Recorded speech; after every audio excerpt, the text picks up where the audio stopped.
untuk membuat pergolongan. Dipersilakan Yang Amat Berhormat. Assalamualaikum warahmatullahi wabarakatuh. Hormat Tuan Speaker, ahli-ahli Majlis Mesyuarat Kerajaan Negeri, ahli yang berhormat, rakan-rakan daripada jabatan dan agensi negeri dan persekutuan, tuan-tuan yang dikasihi sekalian. Saya cuba ringkaskan seringkas mungkin kerana kebanyakan isu yang telah dibangkitkan telah pun dijawab oleh esko-esko di portfolio masing-masing. Cuma ada beberapa persoalan walaupun secara tidak langsung tetapi disentuh juga tentang rundingan Sadau. Isu Sadau ni disebut dalam Parlimen semalam oleh Yang Amat Berhormat Perdana Menteri pada hari yang kedua. Hari kedua kan? Hari kedua. Lepas saya bentang bajet, hari kedua tu saya telah dijemput oleh Jabat Yang Amat Berhormat Perdana Menteri untuk mengikuti satu delegasi daripada Kerajaan Malaysia ke Thailand untuk membincangkan perkara-perkara terakhir berkenaan dengan jalan baru menghubungkan CIQS Malaysia dan ICQ Thailand. Pihak Thailand telah menyiapkan satu ICQ baru dan akan dibuat satu pintu masuk baru bagi menangani kesesakan trafik di pintu lama yang saya yakin Tuan Speaker sangat faham. Perjalanan itu sangat menyukarkan. Saya hadir sebagai Menteri Besar Kedah kerana dijemput pada hari Sabtu. Dalam jemputan itu jadual penuh diberikan daripada pukul 10 pagi sampai 3.40 petang. Kerana dalam jemputan yang diuruskan oleh pegawai PTD di Pejabat Perdana Menteri dan Pejabat Menteri Besar Kedah adalah berdasarkan SOP biasa dalam hubungan diplomatik antara Malaysia dan negara luar dan hubungan diplomatik antara Kerajaan Persekutuan dan Kerajaan Negeri. Jadi berdasarkan perbualan WhatsApp dan pertukaran dokumen antara pejabat PM dan pejabat Menteri Besar, saya dapati dia proper dan saya dijadualkan untuk mengikuti rombongan Perdana Menteri daripada airport sampailah balik ke airport. Jadi proper. Jadi saya ikutlah. Tapi bila saya sampai di airport, ada perubahan oleh pegawai-pegawai di Kementerian Luar. Kementerian Luar ni UMNO, Datuk Dr. Zamri. Pejabat PM ni PKR. Saya nampak ada game antara pegawai-pegawai lantikan politik di kedua-dua agensi ini. Kerana jadual yang disediakan oleh pegawai-pegawai PTD yang berdasarkan latihan yang mereka terima proper, tersusun dengan baik. Tapi bila masuk campur tangan pegawai-pegawai lantikan politik ni, dia celaru. Sampai di Raya Hotel tu ada pre-council isu-isu yang akan dibangkitkan dalam pertemuan dengan delegasi Thailand. Maka semua agensi dijemput untuk memberikan input. Tapi kerusi ambil Kedah tak ada. Saya berdiri ya.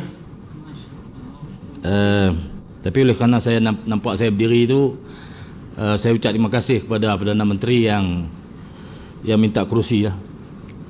Saya bukan rasa terhina, tetapi saya nak memaklumkan bahawa bahaya permainan Little Napoleon.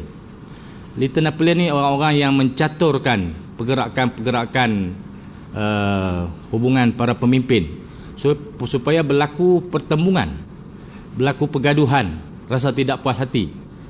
Bila saya berdiri lama tu, jadi diambil kerusi, saya pun duduk. Dan saya dapati dalam pre-council itu, isu terbesar ialah isu tanah. Isu terbesar dalam projek kedua-dua negara itu ialah isu tanah. Dan isu tanah tu bidang kuasa kerajaan negeri. Kenapa kita tidak beri ruang untuk memahami apakah yang akan berlaku dalam projek itu dan apakah yang dapat kita lakukan untuk mempercepatkan projek itu. Bila saya duduk, saya adalah ruang untuk bercakap dan saya fahamlah masalah-masalah yang dihadapi oleh agensi dan jabatan seperti JKR, Kementerian Pengangkutan, Kementerian Pertanian yang akan terbabit sepenuhnya dalam projek itu. Ada pegawai kita yang dipanggil daripada BPEN di peringkat pegawai pada stage ini, pada peringkat ini dah sampai level PM dengan PM. Para pegawai tak boleh buat keputusan lagi. Keputusan itu mesti pergi kepada level yang lebih tinggi lah, MB lah, tapi tidak disediakan ruang. Saya menyebutkan ini kerana saya nak faham, saya nak rakyat Malaysia faham, kalau kita serahkan sesuatu urusan kepada orangnya, macam urusan diplomatik, kena serah pegawai tadbir dan diplomatik, jangan serah kepada pegawai politik untuk menguruskan itu. Dalam lantikan pegawai-pegawai politik pun kita faham, pegawai-pegawai politik lantikan di pejabat, di agensi, di kementerian tidak boleh campur tangan urusan pentadbiran kementerian, tidak boleh. Saya ingat Tuan Speaker faham kerana biasa duduk situ. Tak faham. boleh. Tapi bila kerajaan memberi ruang yang tak sepatutnya kepada lantikan politik untuk menentukan perjalanan urusan tadbiran jabat kerajaan, dia akan meletakkan urusan politik di depan. Saya dipahamkan oleh pegawai-pegawai PTD yang menguruskan ni, bila mereka menjemput Menteri Besar Kedah dan memberi ruang sepenuhnya untuk terlibat dalam semua proses ini, pegawai lantikan politik bertanya, Datuk sokong siapa? Bertanya PTD macam tu. Saya rasa pihak menteri, Yang Amat Berhormat Perdana Menteri, menteri-menteri kena ambil perhatian perkara ini. Dan saya sebaik saja selesai makan tengah hari, yang kononnya saya tak dijemput makan tengah hari tu, saya bukan lapar sangat pun. Apa ada berai? Ada. Yang Amat Berhormat Perdana Menteri dalam jawapannya di Parlimen, saya faham Yang Amat Berhormat Perdana Menteri dah mainkan peranan dia. Tapi para pegawai ni yang nampak bahaya sikit, lebih sudu pada kuah. Saya beri ingatan kepada Setiausaha Politik Perdana Menteri pada hari yang sama, lepas makan tengah hari, make sure pada masa depan, saudara adalah nama kan, no? Pegawai-pegawai lantikan politik jangan atok bagi bos-bos berkelahi. Make sure pada masa depan kita sebagai pegawai atok bagi bos-bos ni baik, barulah kerajaan kita ni akan sejuk. Kalau hampa atok bagi berkelahi, sampai kiamat kita tak akan berbaik. Dia kata okey, mesej diterima. Rupanya dia faham lah. Rupanya dia faham buat kerja tu. Saya dapat kesan, tapi saya tak bercakap lah. Di balik lepas tu tak cakap, apa tak cakap, sehinggalah dia menjadi berita di Parlimen kemarin dan menjadi bahan di media sosial. Seolah-olah kita ni bodoh sangat lah, orang heret pi kita pun pi lah, tak tahu apa satu. Dihina. Saya pi tu, saya menteri besar tau. Bukan Sanusi, bukan. Menteri Besar Kedah, mewakili negeri ni. Di negeri ni ada kedaulatan dia. Boleh bagi laluan kat Tokai kejap? Boleh. Terima kasih Yang Amat Berhormat. Kita dah dengar cerita, kita dah tahu fakta. Apakah boleh kita dalam Dewan ini menyuarakan ataupun mengeluarkan suatu kekesalan terhadap apa yang berlaku kat atas Yang Amat Berhormat Menteri Besar kita ini, kerana ini merupakan satu bentuk penghinaan kepada orang yang paling berkuasa di negeri kita ini. Saya rasa ini perlu kita luahkan di dalam Dewan kita pada hari ini. Itu short saya lah kepada speaker. Terima kasih. Terima kasih Tokai.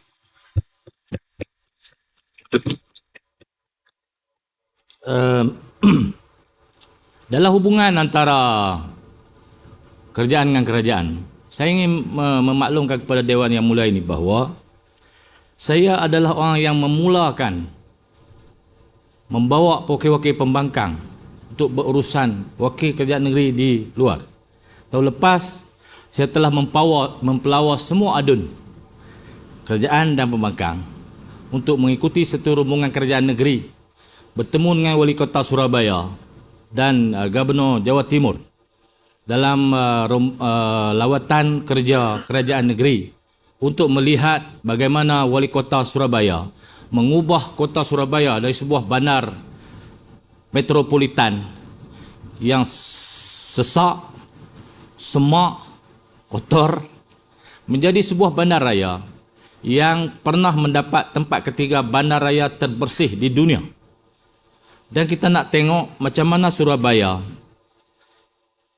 mengusahakan sesuatu bagi masyarakat kota Surabaya dan Jawa Timur, menjaga sungai. Dan sungai Surabaya daripada sebuah kali yang begitu padat hanyir sampah. Hari ini sungai Surabaya boleh direnangi, boleh dipelihara ikan, boleh dibuat acara kayak dalam tu. Standard Surabaya dulu macam Sungai Petani tu. Standard dia. Sekarang ni sungai Surabaya seperti yang adu-adun pergi pada hujung tahun lepas, orang boleh berenang dalam sungai tu. Jadi saya pelawar wakil-wakil pembangkang, adu-adun pembangkang untuk hadir masuk ke Daraman, tapi dia tak hadir. Yang hadir Adun Bukit Selambau. Dan dia mengucapkan terima kasih di atas lawatan itu sampai sekarang ni. Walaupun dia tak jadi Adun dah, mantan Bukit Selambau. Kalau jumpa dia akan ucap terima kasih perkara tu. Terima kasih kerana bawa saya ke Surabaya. Saya ucap terima kasih jugalah kepada dia kerana berjiwa besar ikut rombongan kita. Itu contoh bagaimana kita jadi kerajaan, tapi kita menghormati juga rakan-rakan di sebelah pembangkang untuk ikut serta dalam lawatan kita keluar. Bukanlah Sadau itu menjadi contoh pertama. Saya buat tahun lepas. Saya mendahului mereka setahun. Saudara sekalian, isu yang akan berbangkit di Sadau ini ialah isu tanah. Kerana Sadau pintunya akan bersambung dengan Kedah, bukan bersambung dengan wilayah Persekutuan. Masuk-masuk tu Kedah, atau masuk-masuk tu Perlis, atau masuk-masuk sana Kelantan. Tak ada wilayah selatan Thailand yang bersambung dengan wilayah Persekutuan. Oleh yang demikian, kerajaan Persekutuan kena menghormati bidang kuasa negeri. Itulah konsep federalisme, menghormati bidang kuasa masing-masing. Saya nak betulkan bahawa bukan Menteri Besar Kedah dan Perlis yang dibawa. Menteri Besar Perlis ada di Mekah, sedang mengerjakan umrah. Yang hadir Menteri Besar Kedah saja. Yang dibincang itu ICQ Bukit Kayu Hitam bersambung dengan wilayah Kedah, bukan wilayah Persekutuan. Jadi pegawai pelatihan politik di pejabat Perdana Menteri dan di pejabat Menteri Luar kena belajar ilmu ni. Kena belajar menghormati wilayah dan bidang kuasa. Jangan pentingkan pencapaian dan dendam politik dalam urusan pentadbiran kerajaan. Itu tak boleh dibuat. Saya harap perkara ini menjadi pengajaran kepada semua pegawai-pegawai lantikan politik di pejabat Perdana Menteri dan pejabat menteri-menteri. Kerana dalam lawatan semalam, saya sebagai Menteri Besar Kedah, saya bawa pegawai paling kanan sekali kerajaan negeri. Setiap usaha kerajaan negeri saya bawa. Tak ada lantikan politik yang saya bawa. Tak ada. Kerana ini urusan kerajaan. Tak boleh serahkan urusan kerajaan, pentadbiran kerajaan kepada lantikan politik kerana mereka akan main politik dalam tu. Dan ternyata selepas pada rundingan Sadau itu, lepas itu dimainkan sebagai isu politik, menghina Menteri Besar Kedah. Dan saya rasa terhina lah di atas perbuatan itu. Saya tahu ini adalah game para pegawai supaya saya terus menyerang Perdana Menteri. Saya tak akan serang Perdana Menteri kerana Perdana Menteri pada pandangan saya pada hari rundingan Sadau telah menunjukkan sikap sebagai Perdana Menteri. Tapi para pegawai yang menyusun program itu nampaknya sedang bermain politik. Tapi bila berbangkit isu itu di Parlimen, Perdana Menteri terpaksa main politik juga. Maka digambarkan seolah-olah mereka telah melakukan ihsan apabila membawa Menteri Besar Kedah walaupun tidak ada nama dalam jamuan tengah hari, tetapi diberi makan. Saya tahu bukan lapak sangat, tetapi sebagai ahli rombongan dalam delegasi itu, semua ahli rombongan itu diberi jamuan. Menteri Besar Perlis tak ada lah, dia tak pergi, dia pergi Mekah. Saya ada lah. Okay. Saya Yang berhormat sekalian, Kita minta yang amat berhormat kita untuk memberikan Okey, usul. ada usul. Ya berhormat Tuan Speaker, saya mohon untuk mencadangkan di bawah peraturan 12(1)B peraturan mesyuarat Dewan Undangan Negeri Kedah supaya sidang Dewan pada petang ini diteruskan sehingga selesai urang mesyuarat yang ditetapkan. Yang berhormat Tuan Speaker, saya pohon menyokong cadangan ini. Ahli-ahli yang berhormat sekalian, saya bersetuju dengan usul yang dibuat oleh Yang Amat Berhormat Menteri Besar tersebut. Sekian, terima kasih. Sambung sampai habis. Kalau habis awal lah kan, no? Dia apa cerita pun YB sampai puas.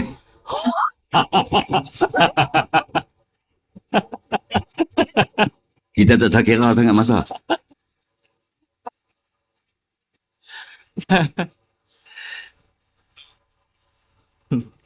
Itulah. Ya berhormat Speaker, saya pun tak apa nak puas. Kalau nak puas kena ceramah, kan?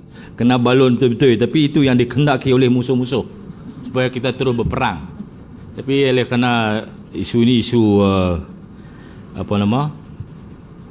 diplomatik antara dua negara, dan saya faham saya telah berurusan secara diplomatik dengan negara luar banyak kali. Saya pergi sebagai Menteri Besar ke Mesir, ke Jordan, ke China, bertemu dengan Gubernur Henan Province di China, satu wilayah besar dengan kekayaan ekonomi setahun 30 bilion USD. Besar. Dia punya kebangkitan ekonomi dia dahsyat. Lebih dahsyat daripada jiran kita tu. Tapi mereka menyambut kita dengan sangat profesional. Para pegawai, walaupun dia parti komunis, tak ada pilihan raya, tak ada proses demokrasi, tapi pengurusannya sangat profesional, menghormati kita. Yang membuat kita menjadi selekeh ni ialah pegawai-pegawai kita sendiri terhadap delegasi kita sendiri, kerana perbezaan parti politik. Saya rasa pegawai-pegawai selekeh ini tidak patut berada di pejabat Perdana Menteri dan pejabat para menteri. Kena cari pegawai yang smart untuk kerja yang penting seperti ini. Kena belajar daripada ahli dia. Serahkan urusan kepada pegawai PTD, bagi dia susun. Yang campur saya apa? Kan? Begitu. Puaslah. Sebab tu saya harap perkara ini menjadi pengajaran. Jangan buat kepada orang lain. Saya sebagai ketua di negeri ini, walaupun menghadapi situasi seperti itu, tetap berazam dan penuh semangat untuk kita bantu sepenuhnya projek ini supaya menjadi kenyataan. Sedaya upaya kita untuk projek ini cepat. Kerana Thailand dia nak siap projek itu tahun depan. Projek jalan dia dah separuh jalan. Dia kata tahun depan kami boleh siap. Projek diambil masa 1.5 tahun. Kita punya agensi, punya jabatan, punya unjuran berdasarkan proses biasa, kita ambil masa 5 tahun. Perundingan sadar tu bukan bermula hari Ahad hari tu, bukan hari Senin itu, bukan. Dia telah bermula 3 tahun dulu. Bermula dengan jajaran, pemilihan jajaran. Ada 3 pilihan jajaran.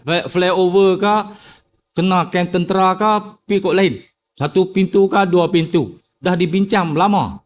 Tapi peringkat hari Senin tu ialah peringkat para menteri lah. Pegawai dah selesai dah. Jadi saya dapat kehendak Perdana Menteri nak selesaikan benda tu 2 minggu. Pada pandangan saya 2 minggu mustahil. Kerana isu tanah dia melibatkan KTN, Kanun Tanah Negara. Jadi bila melibatkan undang-undang tanah, dia akan ambil masa. Tanah di situ mereka tanah PKNK. Tanah PKNK yang telah dipajak kepada Cergah Jaya. Tanah Cergah Jaya sendiri. Tanah kerajaan TK yang digunakan oleh veterina. Semua tanah dengan ciri-cirinya mesti diuruskan berdasarkan ciri masing-masing. Ada yang kena ambil kutu, ada yang kena warta pengambilan, ada yang kena masuk borang air untuk kesegeraan. Semua proses itu bidang kuasa negeri. Jadi saya beri jaminan sepantas yang boleh berdasarkan undang-undang yang sedang berkuat kuasa, kita akan uruskan semua isu tanah ni supaya kehendak Perdana Menteri itu dapat dipenuhi. Kerana Perdana Menteri mewakili negara kita, tak boleh bagi dia lekeh. Jadi kita kena tolong sedaya upaya kita untuk pastikan projek itu cepat, secepat yang boleh lah. Isu-isu lain jabatan lain lah urus, bidang kuasa kita urus lah. Itulah keazaman kita walaupun kita dibuat macam itu. Saya nampak muka-muka pegawai tak puas hati tu, saya tahu. Saya nampak pegawai-pegawai yang gembira, saya tahu. Kena dah kawan ni. Lepas ingat kita lekeh kot. Tak, saya tak berasa apalah, cuma oleh kerana kalau tak berbangkit di parlimen kemarin, saya tak akan bangkitkan di sini.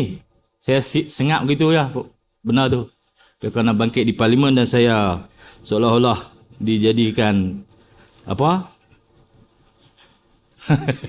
Mangsa ihsan lah. Mangsa ihsan ni saya kena selesaikan masalah ini kerana saya mewakili kerajaan negeri. Bukan batang tubuh saya. Batang tubuh saya ni boleh dibanyak, boleh dihina, boleh dikata ikut suka lah kan. Saya orang politik. Tapi bila saya sebagai MB, saya akan lawan sampai menitik darah pun saya lawan atas nama MB.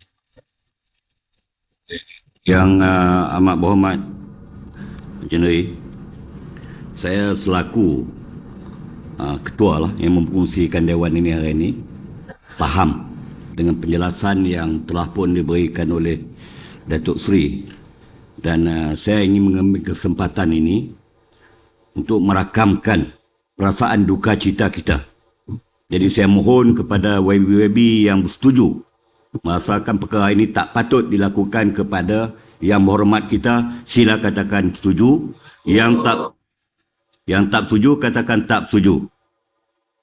Mana kata Dewan semua setuju, penghinaan ini tak sepatutnya dilakukan ke atas yang amat berhormat Menteri Besar kita. Terima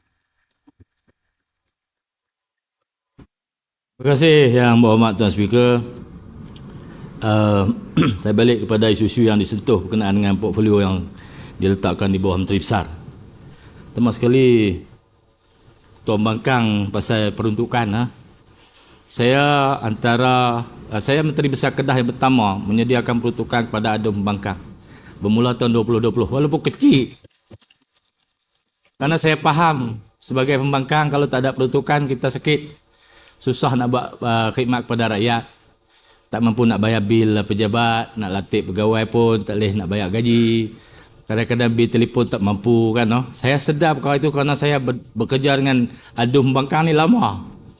Jual laksa, jual toyu sampai Kuala Lumpur, kait moktan jual nak tolong pusat khidmat wakil rakyat. Saya biasa buat kerja tu. Jadi saya secara sendirinya tanpa pengaruh siapa-siapa telah mengumumkan peruntukan kepada pusat khidmat Adun Pembangkang. Walaupun kecil tapi dapat 2,000 sebulan, setahun 24,000. Peruntukan sejumlah 50,000 juga disediakan kepada Adun Pembangkang setahun untuk dibuat apa-apa sumbangan kepada masyarakat di sekitar. Untuk seorang Adun Pembangkang 74,000 setahun kali 3, 222,000 setahun. 3 orang. Kalau nak banyak kena ramai. Tapi kita boleh lah. Strategi kutipan hasil. Ya. Boleh? MB ada masa panjang, kita bincang sampai habis. Disebut, terima kasih Speaker, terima kasih Yang Berhormat Menteri dan Menteri Besar. Daripada 2004 sampai 2013 saya duduk di Parlimen sebagai pembangkang. Kami minta 3,000 saja untuk pusat khidmat, 1 sen pun tak diberi kepada kami selama 8 tahun. Tu nak habaq kepada ni. Terima kasih Speaker. Itulah, bila kita biasa tak dapat, kita akan faham situasi orang-orang yang tidak diberi peruntukan tu. Masuklah sekarang ni pun kan, dinafikan peruntukan juga. Itu yang jadi isu banyak di Parlimen. Saya rasa kalau diberi, tidaklah berbangkit sangat. Saya ucap terima kasih. Saya rasa perkara itu patut diteruskan. Saya harap pada masa akan datang, kita boleh menambahkan lagi lah peruntukan kepada Pusat Khidmat Adun Pembangkang. Dengan syarat, Adun Pembangkang bertambah. Kalau boleh 2,000, kalau boleh 3,000, 4,000 kan. Sila. Terima kasih Tuan Speaker. Yang pertama sekali, apabila dah diumum tu, kita pun rasa syukurlah dapat juga nak berkhidmat. Berkhidmat pasal apa? Apa yang kita menang pun bukan ramai pun. Majoriti cuma 900 je. Jadi bermaksud setengah daripada yang kita nak bantu pun adalah penyokong-penyokong sebelah Datuk Seri juga. Terima kasih. Pandai. Tak, tak kalau boleh sidang lepas ni yang 900 lebih tu pun kita minta mai sebelah sini je. Jadi dah confirm dah dapat. Kerajaan negeri peka tak ada prestasi hasil. Kita nak ukur sampai hujung tahun. Tak sempat kan, sebab hari ni baru bulan 11. Jadi kita ambil angka bulan Oktober. Kita banding dengan waktu yang sama tahun lepas. Kerajaan negeri melalui Pejabat Kewangan dan Perbandaran Negeri sedang mengatur kerja bersama dengan jabatan-jabatan pemungut hasil utama seperti PTG, Jabatan Perhutanan, SUK Perumahan, SPPNK untuk memenuhi anggaran unjuran yang kita buat sehingga pagi ini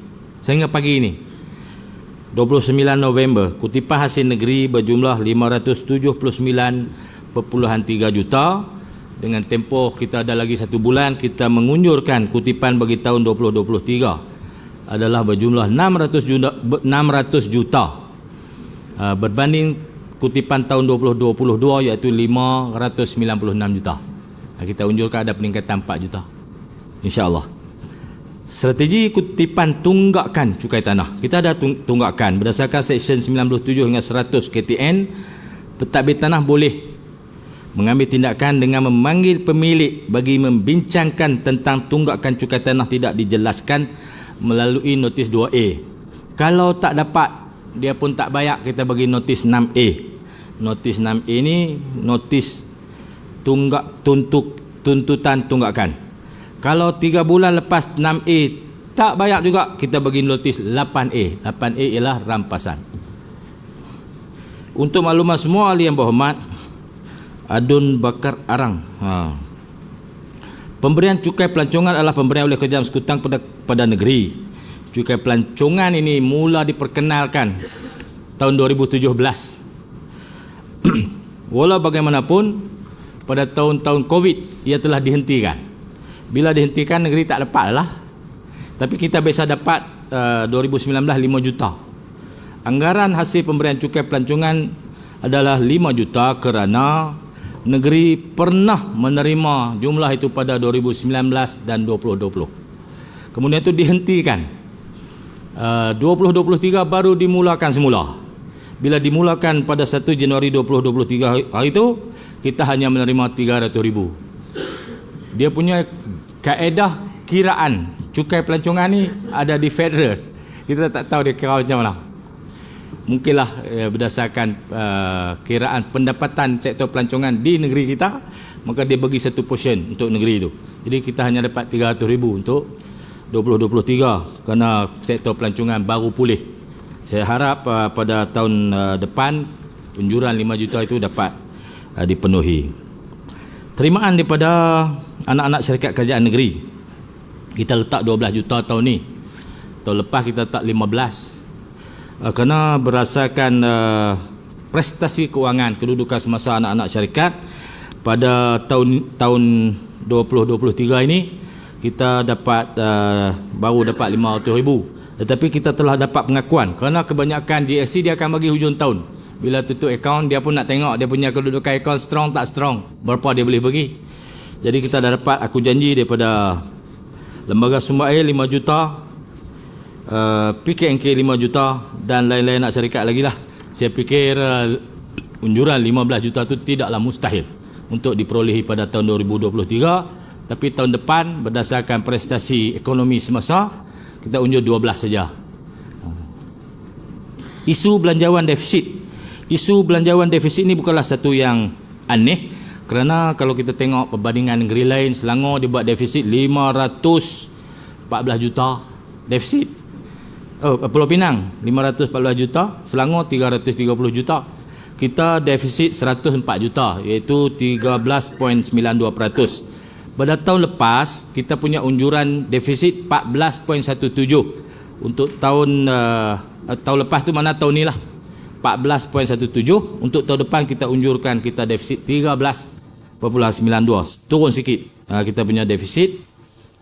Kita boleh tampung defisit itu dengan simpanan semasa.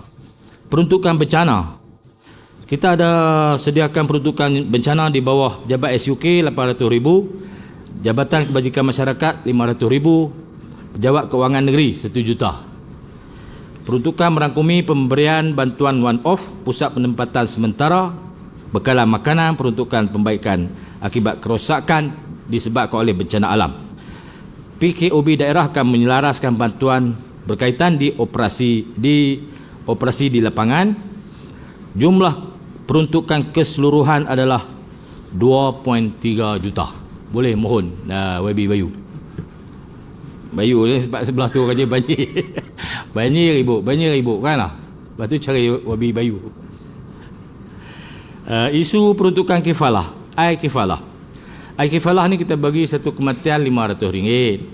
Kecuali waktu DUN dibubarkan baru ni kita tak buat pembayaran, tapi boleh dihantar semula untuk pembayaran. Saya nak maklumkan di sini bahawa kita telah tetapkan bayaran kifalah ni untuk kematian dalam keluarga miskin. Jadi hak kaya janganlah kan lah. Tapi wakil rakyat ni dia susah hati tak kalau dia pergi ziarah orang mati tu. Ziarah orang mati, kaya dengan miskin semua sedang sedih. Bila semua sedang sedih, nak merawat kesedihan tu, dia suar tu air kifalah tu. Bila suar air kifalah, dia balik klaim kat kita lah air kifalah. Saya faham lah situasi wakil rakyat. Susah nak membezakan kaya miskin di hari kematian.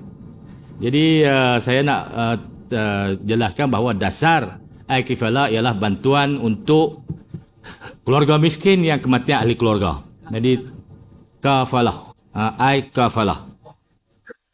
Pada tahun 2023 kita sediakan 3.2 juta untuk 6,400 penerima. Untuk 2024 kita sediakan 3.5 juta untuk 7,000 penerima pada anggaran kita. 7,000. Saya harap duit ini cukup untuk kita sampaikan kepada keluarga yang kehilangan ahli keluarga bagi keluarga yang miskin. Kalau nak elak malu mata tu, duit tu bayar hari lain. Hari tu pergi ziarah saja dulu. Jangan bayar hari tu. Bayar hari tu jadi semacam semua. Kaya miskin senang bersedih. Sebab tu kita suar sama. Tabung Tunku Mahmud. Ini projek dasar lama 2008. Tapi dihidupkan semula. Sehingga hari ini kita telah bayar 1.01 juta untuk 625 pelajar. Ini pun saya nak tegaskan bahawa bayaran bantuan kemasukan awal. Kalau UUM 2,133. Kalau Universiti Malaysia Kelantan 2,998. Kalau UPSI 2040. Kalau USM 2040. Saya hafal semua masuk universiti. Pasal saya duduk tengok surat tu hari-hari. Semua saya hafal. Jadi kita bagi semua supaya dia boleh pergi bawa duit tu daftar masuk. Tak kira kaum. Ni Darul Aman. Tak kira kaum. Cina pun boleh mohon. Tapi ada sikit saja permohonan pada pelajar-pelajar bangsa Cina. Saya harap lepas ni mereka boleh mohon lah. Tapi miskin lah. Mungkin tak ada Cina miskin kot. Di Kedah ni ada. Ada boleh mohon. Saya ingat tak lebih pada 20 pelajar-pelajar Cina yang buat mohonan. Kebanyakannya kalau daripada 100 itu semua lulus. Saya ingat 2-3 minggu ni satu je saya tolak pasal dia nak pergi belajar pilot. Minta 30,000. Mati ya kita nak tengok dah. Pilot 30,000 dia kata pasal abang dia jadi penyelam profesional, dia nak jadi pilot profesional. Oh minta 30,000. Teruklah pakcik. Pakcik tak lulus ya. Tu kalau 2,000 1,000. Kalau UiTM yuran paling murah 748 semua kampus. Tapi kalau kampus jauh kita bagi dia, kalau kampus Lang Kedah kita bagi dia 1,000 kali dengan duit minum air sirap roti canai. Kalau jauh Dungun, kampus-kampus Gamat, Rembau, kita bagi dia 1,500 bagi duit tambang pasal yuran dia murah 748 saja. Kalau college KPTM 450 kita bagi dia 1,000 juga pasal dia nak pi. Jadi orang-orang yang masuk 450 pun tak ada nak bayar ni, tentu dia miskin. Kita bagi dia 1,000 mengubat luka hati dia kerana dia tak ada duit itulah. Bantuan sekolah Cina. Saya kita lulus di bawah kod pemberian untuk sekolah-sekolah Cina 300,000. Kemarin dulu jadi riuh pasal kita bagi 60,000 saja. Saya pun bila wartawan tanya, saya kata hang satu je lah, tak mau bagi lah. Pasal main dulu lah.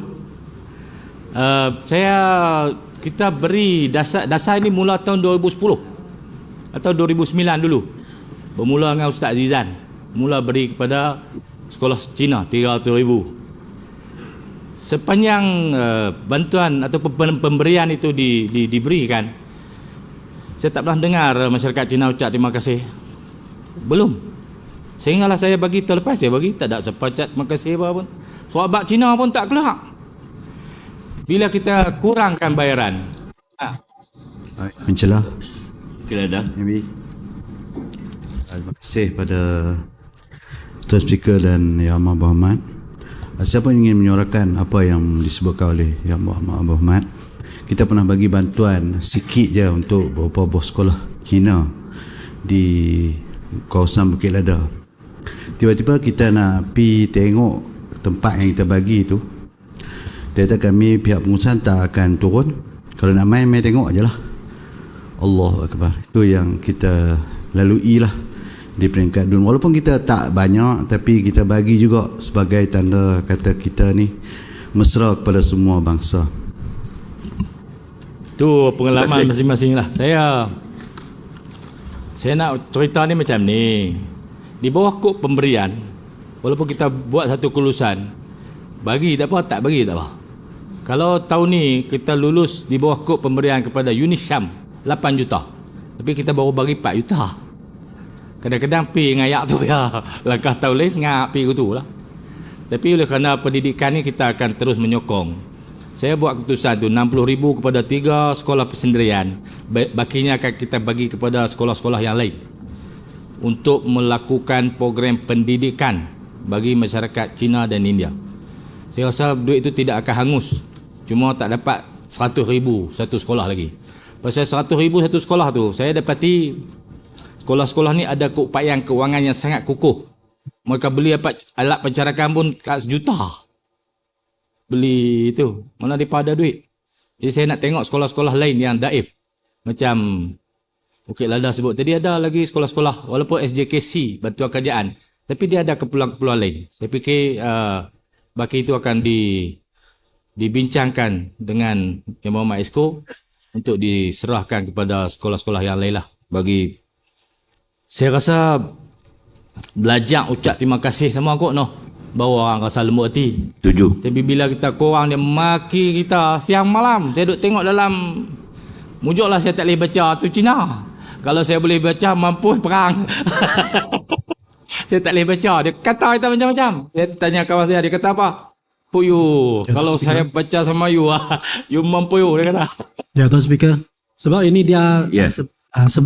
ya, Tuan Speaker. Mohon Mau pencerahan. cakap ah? Ha. Sila. Ya, macam ni. Saya rasa sebab MB telah masukkan dalam ucapan belanjawan tahun lalu dan cakap bagi 300,000. Tetapi mereka tidak menerima 300,000 tu. So ini menyebabkanlah mereka fikir adakah bajet-bajet belanjawan yang sudah diumum tu. Kalau ada follow. perkara tengok dalam ucapan saya tak sebut nama sekolah. Terlepas. Balik tengok ucapan saya, belanjawan terlepas. Tidak spesifik kepada 3 sekolah tu. Tak spesifik. Jadi saya boleh bagi kat sekolah mana pun. Sama dengan tahun ni pun. Jadi kepahaman mereka lah kot. Oleh kerana itu telah jadi tradisi. Maka 3 sekolah tu je dapat. Saya rasa tak adil lah untuk sekolah-sekolah lain pula. Kita bagi 20. Bakinya kita akan bagi sekolah lain. Saya nak dengar ucapan Toce. Atau kamsia daripada pihak sekolah untuk kita berasa lembut hati sikit. Pasal dia kod pemberian. Ada orang jawab di parlimen tahu. Saya tak ingat siapa. Dia kata kerajaan kami ikut suka kami ya. Ada kan no? Dia viral sampai sekarang ni. Dia viral. Tapi saya tak akan buat macam tu. Saya tak akan buat amalan macam tu. Itu contoh yang buruk kepada seorang ahli politik. Kerajaan kami sekarang kan no? Ikut suka kami nak buat apa? Itu jakumnya ahli politik. Tak boleh. Jadi kita tak akan buat macam tu. Saya akan beri kepada peruntukan ini kepada sekolah-sekolah yang lain. untuk program pendidikan. Minta jelas. Ya. Okay, terima kasih Tuan Speaker. Daripada apa yang kita dengar tu ada peruntukan-peruntukan untuk sekolah Cina. Kod-kod lah boleh tambah-tambah sikit. Peruntukan orang Siam lah. Boleh. Hak tu juga nak bagi orang Siam pun. Terima kasih. Siam, India semua kita bagi. Baik, terima kasih General. Bagi. Kalau lepas ni Siam cakap sawardi.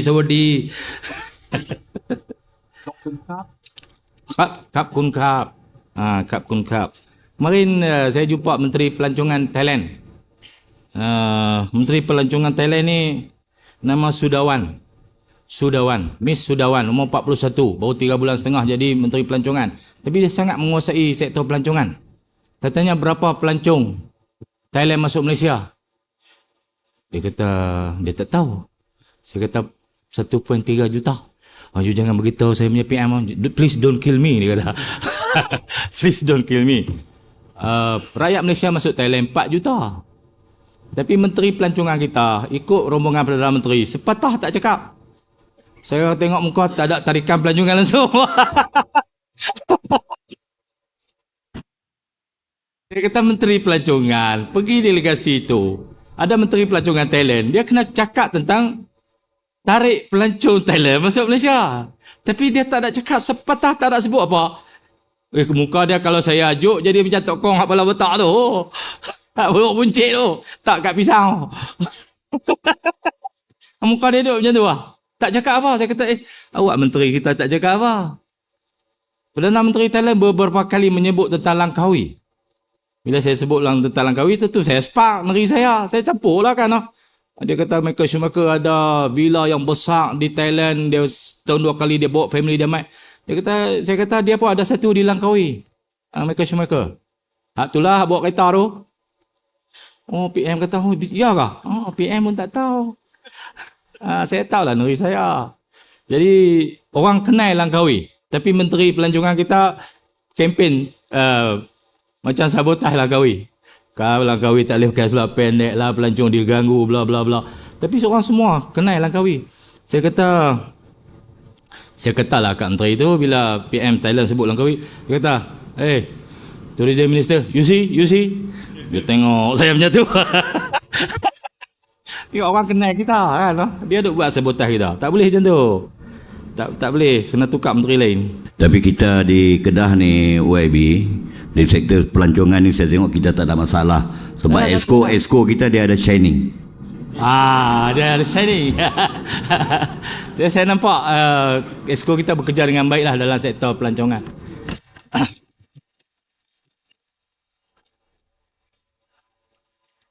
Takkan sebut saja kan. Kurang-kurang kopi. Tuan Speaker, ada lagi beberapa isu yang dibangkitkan. Lita Lumba ni projek 2014. Bukan projek Sanusi pun, tapi mereka associate dengan saya sekarang. Projek 2014 diumumkan oleh Barisan Nasional dalam manifesto Pilihan Raya 2013. Ada dicatat dengan jelas membina Lita Rakyat, manifesto Barisan Nasional. Kawan you sekarang lah. Pakatan sekali. Dia orang punya projek, bukan saya punya. Jadi dalam beberapa tahun selepas diumumkan pada tahun 2013, telah dibuat pengumuman 2014 zaman Datuk Seri Mukris. Kemudian tu diubah daripada plan asal kos untuk membangunkan Lita tu 30 juta. Mari satu nafsu besar diubah menjadi 73 juta. Guna konsultan dan standard SIC untuk buat international. Asal 30 juta dapat duit KBS. KBS hantar duit mai.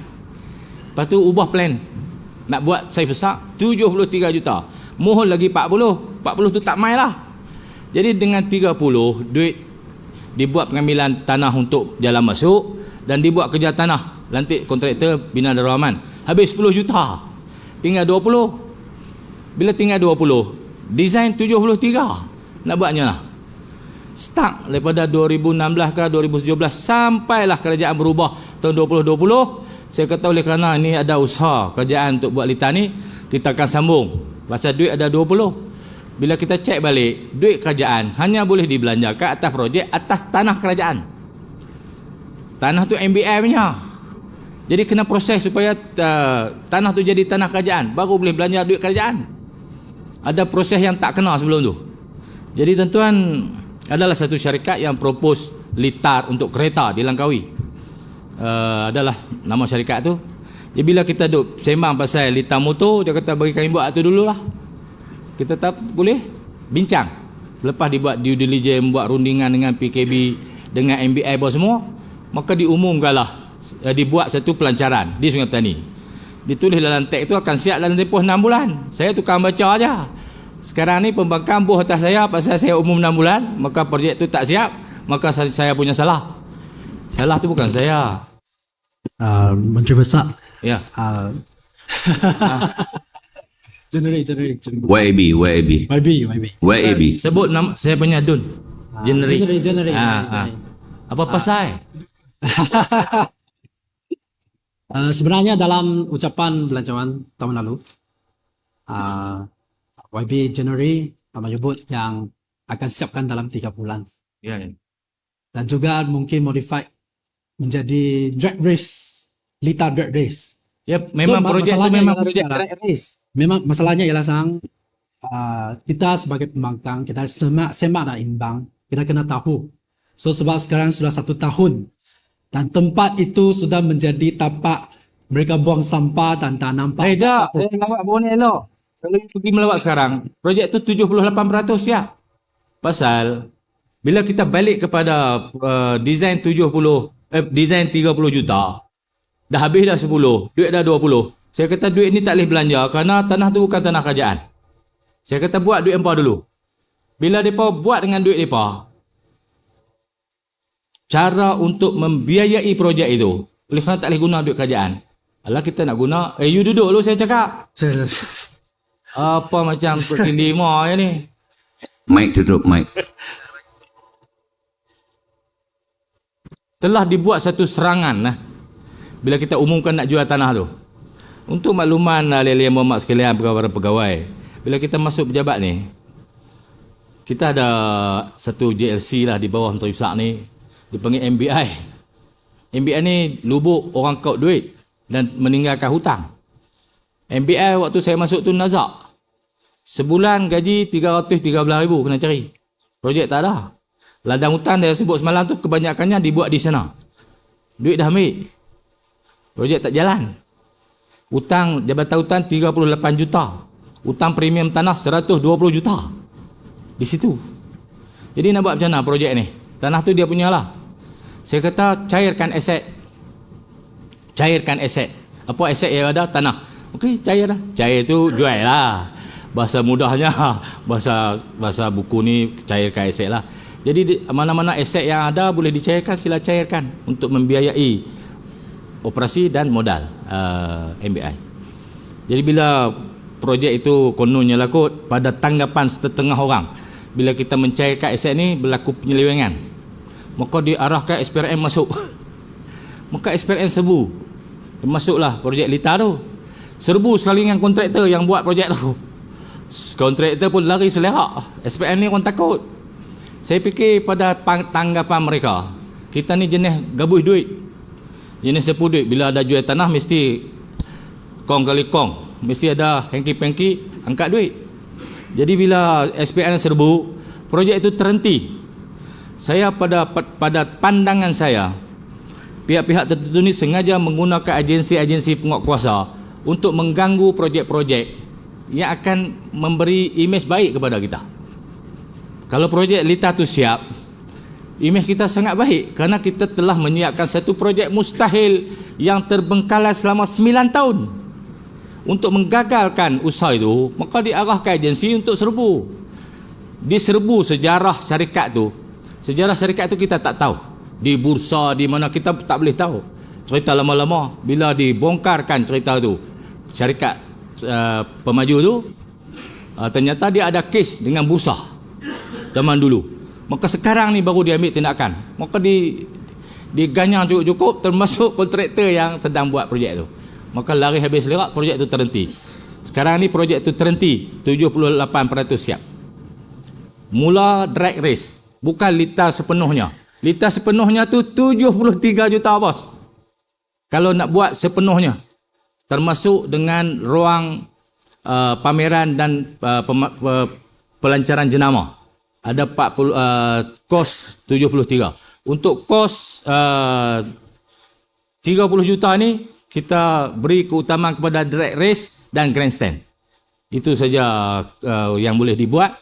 Kalau nak lengkapkan semua litar tu jadi macam SIC 73, kita tak akan buat sampai macam tu, dan kita serah kepada rakan-rakan usaha sama MBI untuk bangunkan tanah yang mereka nak beli itu dengan komersial, dan MBI yang dapat duit itu bangunkan litar sebagai janji kerajaan 2014. Atas niat baik itulah kita dikacau ganggu sehingga projek tak siap lah. Saya kata kerja ni pun kerja gila juga. Main duk kacau kerja baik, orang nak bagi siap dia kacau. Jadi projek itu tergendala kerana dikatakan sejarah lama kes syarikat itu dengan bursa tahun sebelum kes UNDP lagi, masalah tu dicari. So kita pun terpaksa terima hakikat, dan sekarang ni sedang dibuat penyelesaian dengan syarikat itu sama ada mereka nak teruskan ataupun kita nak cari pemaju baru, beli setakat mana yang dah telah dibelanja, kita bayar balik dan projek itu dipindah milik kepada syarikat lain pula. REE REE ni pun jadi satu isu macam litar juga. Dikacau sampai kita tak boleh buat apa. Dituduh kita yang mencuri. Menjelang PRN dulu diganyang cukup-cukup. Seolah-olah pencuri REE di Bukit Ingang tu lah Sanusi, kerana dekat rumah dia. Gila kok empat ni. Rumah saya dengan Bukit Ingang jauh. Nampak berbalan-balan Bukit Ingang daripada rumah saya. Untuk masuk ke dalam tu daripada Kampung Chong, rumah saya nak pergi Kampung Chong 20 km lebih. Daripada Kampung Chong nak masuk tapak tu 7 km lautan. Jadi saya mana boleh tahu. Jadi dituduh saya ni bersubahat dengan pencuri kerana tak melaporkan, kerana dekat dengan rumah. Kata hampa ni waya, tak nak kerja, takkan saya nak nampak mereka curi. Saya dah di Alostak, rumah saya betul, kampung saya betul lah, don saya betul lah, tapi takkanlah saya nak pergi jaga hutan tu. Jadi pihak-pihak yang menyerbu untuk mengadakan kes-kes pada REE menjelang pilihan negeri itu gagal, sehinggalah dibuat usaha-usaha yang berterusan sampai sekarang ni. Ada saja berkeliaran untuk cari salah dan silap. Saya kata cari salah dan silap ni tak baguslah untuk agensi-agensi bergerak, kerana menimbulkan kerisauan.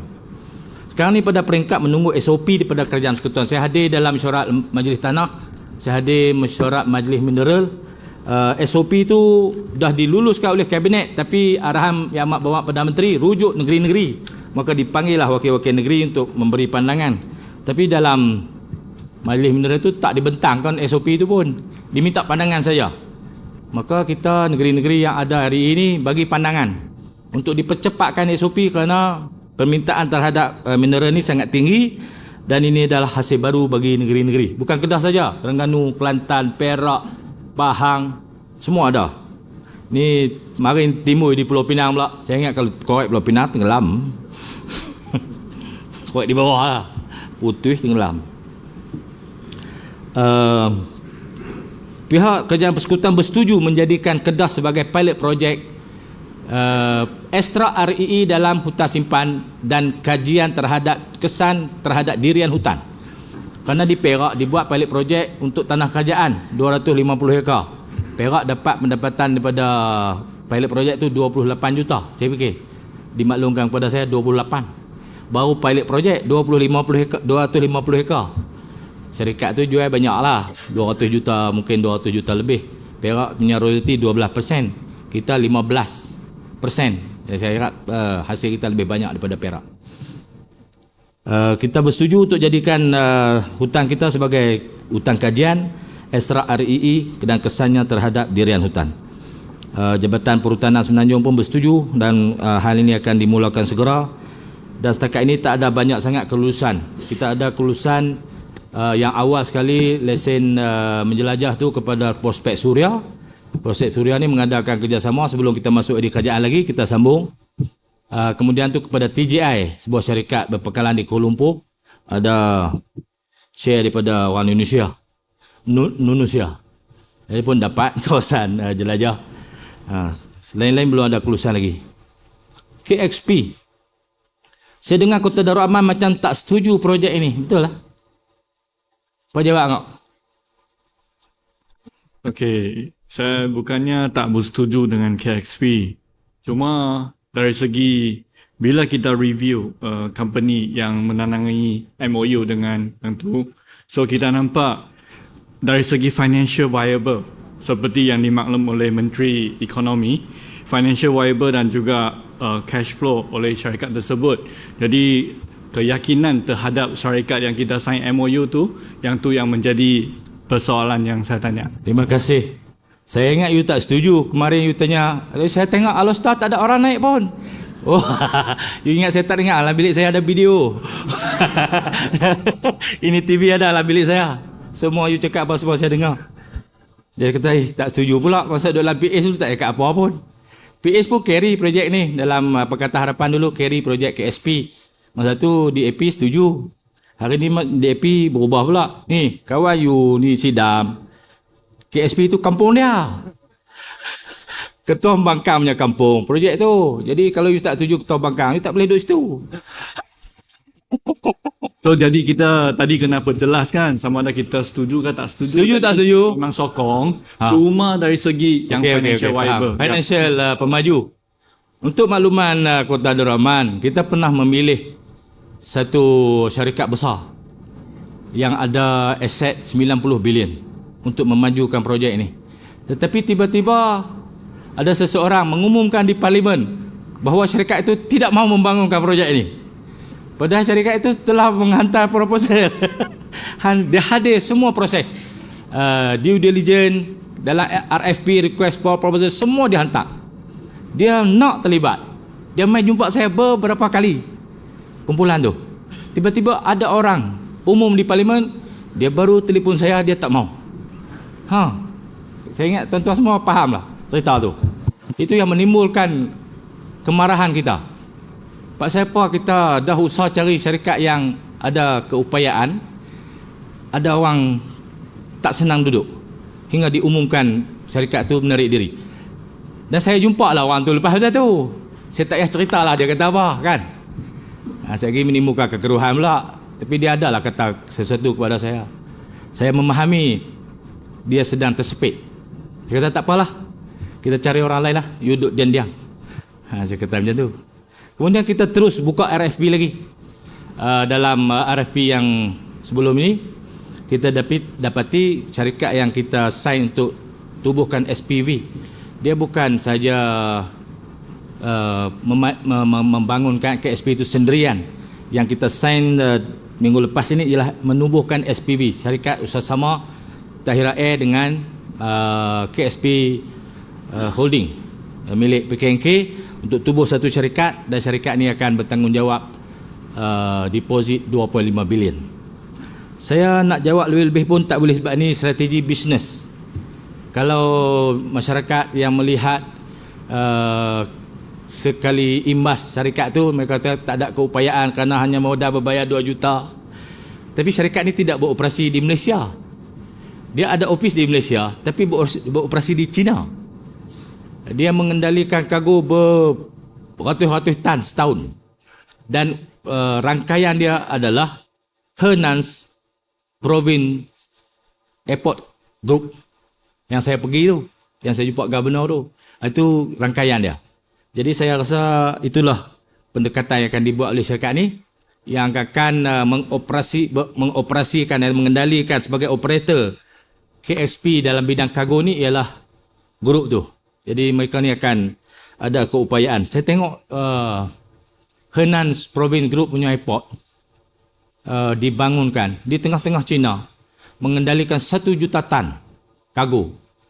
Dan di airport itulah menjadi katalis kepada pembangunan semua industri sekitar, termasuk Apple. Apple ada tepi airport tu, kilang dia. Kerana Apple dikeluarkan di China, bukan di US. Jadi ini strategi-strategi bisnes yang kita boleh tengok tapi tak boleh nak dedahkan sangat, kerana bisnes macam politik juga. Kalau kita dedah, akan ada tindak balas daripada syarikat-syarikat ataupun saingan-saingan mereka. Saya yakin setelah dibuat semua proses due diligence terhadap syarikat-syarikat yang ditepis, langkah-langkah yang sedang diambil untuk menjayakan KSP ini akan membuahkan hasil. Kita tunggu insya-Allah. Insya-Allah. Dia bukan airport penumpang. Dia adalah transshipment cargo hub yang akan mengendalikan operasi penghantaran kargo daripada Eropah, daripada US, daripada China kepada negara-negara di Asia Pasifik yang akan diuruskan oleh Tahira Air.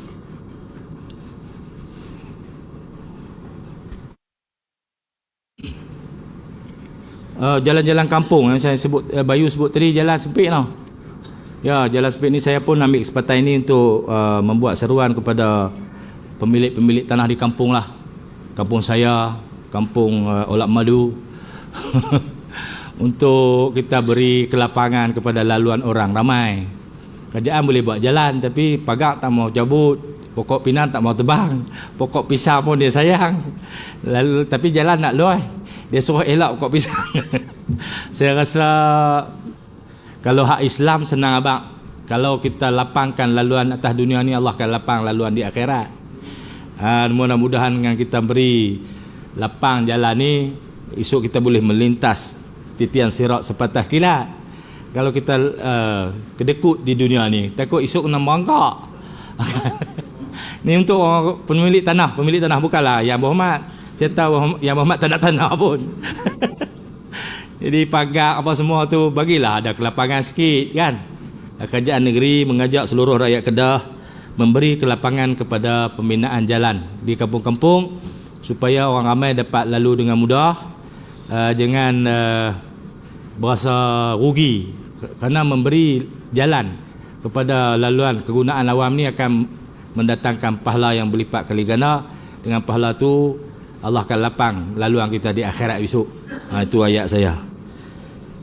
Saya biasa hadapi isu-isu jalan ni banyak kali. Pasal saya kerja juri nilai tu buat pengambilan. Dia ligangan cangkoi kalau tanah dia. Jadi hal-hal seperti itu saya fikir kena dibuat pesanan juga kepada rakyat kita di kampung-kampung. Ada jawapan lagi daripada BPN tapi saya rasa lebih kurang sama dengan saya tadi. Sekarang ni kita peringkat menunggu. Kita dah ada kelulusan daripada Kerajaan Persekutuan.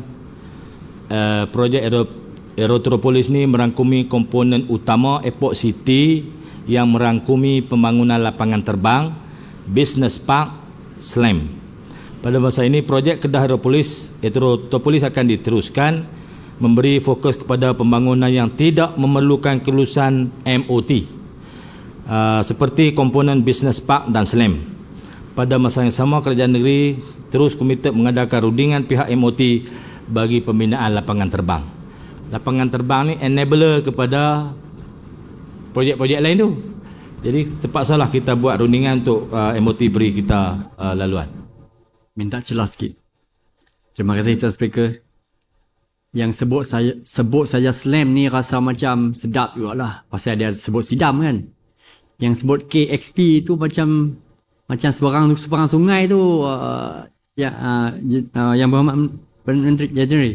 Sebelah sungai tu yang Kulim tu. Sebelah sini tu baru sidam. Ya.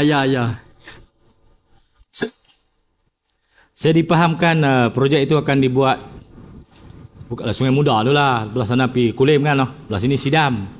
Pasal pada awal perancangan dibangunkan Kulim Airport ni, kita nak attach dengan Kulim High-Tech Park. Kerana Kulim High-Tech Park ni telah terkenal di seluruh dunia, maka kita pakailah K tu, KXP kan, walaupun lokasi sebenarnya di Sidam. Kalau nama SXP tak apa sedap kau no. Lagi dia kata Sanusi pula. Pakai laki tu pun.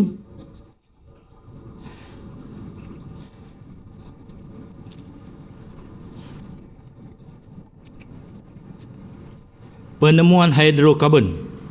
Berdasarkan press release Petronas pada 15 November, terdapat potensi penemuan sumber hidrokarbon di Langkah Sukabesin, iaitu di blok PM320 dan PM321 berdekatan perairan negeri Kedah. Bukan PMX tau, PM320.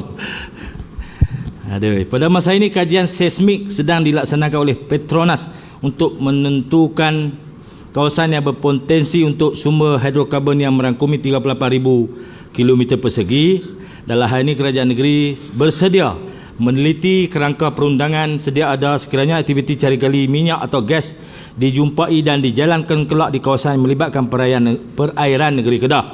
Sekiranya kajian Petronas mendapati terdapat sumber minyak dan gas di dalam perairan negeri Kedah, kerajaan negeri bersedia meneliti dengan lebih lanjut berhubung cukai jualan, sales tax yang melibatkan produk petroleum seperti mana yang diperkenalkan oleh Sarawak, selari dengan hasrat kerajaan negeri dan hasrat kerajaan Pulau Pinang turut bercadang memperkenalkan cukai jualan yang sama. Kalau ada lah nah. Saya rasa masa tu kita nak kaya lah. Masa tu peruntukan bukan 2,000 lah pada Azul. Mungkin 20 kan no. Kaya. Jadi insyaAllah Yang Berhormat Speaker, isu-isu ni akan diberi perhatian lah. YB Kota Deraman perhutanan kurang cekap pasal ladang hutan.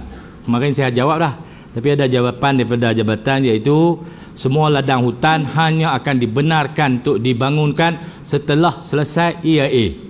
Selagi EIA tak keluar, ladang hutan tidak akan dibangunkan. Itu jaminan daripada Jabatan Perhutanan. Apakah tindakan pemeliharaan untuk ekologi dan biodiversiti?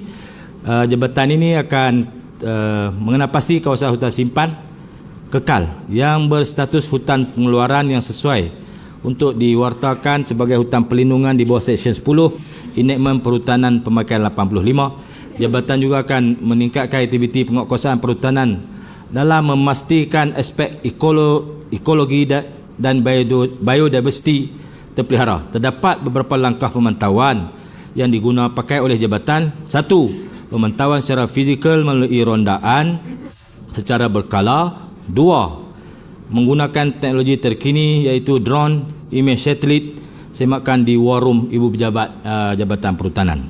Tuan Speaker, saya rasa itu isu-isu yang saya ingin bangkitkan dalam pengulungan saya pada petang ini. Saya ucap terima kasih kepada semua ahli-ahli yang berhormat telah mengambil bahagian, memberi pandangan, teguran, persoalan kepada bajet yang kita bentangkan pada tahun ini. Terima kasih kepada ahli-ahli yang berhormat Esko yang telah membuat pengulungan berdasarkan portfolio masing-masing.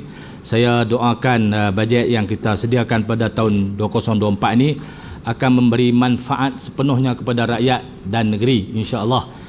Saya memimpin Esko dan kerajaan negeri untuk melaksanakan tanggungjawab sepenuhnya akan dipersoalkan oleh Allah Subhanahu Wa Taala. Saya beri jaminan kita tidak akan terlibat dengan apa-apa aktiviti yang menyalahi peraturan, tidak akan mengkhianati amanah yang diberikan, kepercayaan yang diberi begitu besar kepada kita pada pilihan raya yang lalu. Ini amanah daripada rakyat, orang ramai. Kita akan galas cabaran ini walaupun merangkak, kita akan usahakan sehingga tanggungjawab ini semuanya tertunai seperti yang kita janjikan. Sekian saja pengulungan saya. Sekian, terima kasih. Assalamualaikum warahmatullahi wabarakatuh. Terima kasih Yang Amat Berhormat Jenerali. Ahli-ahli yang berhormat sekalian, Dewan ditangguhkan sehingga jam 9 pagi esok.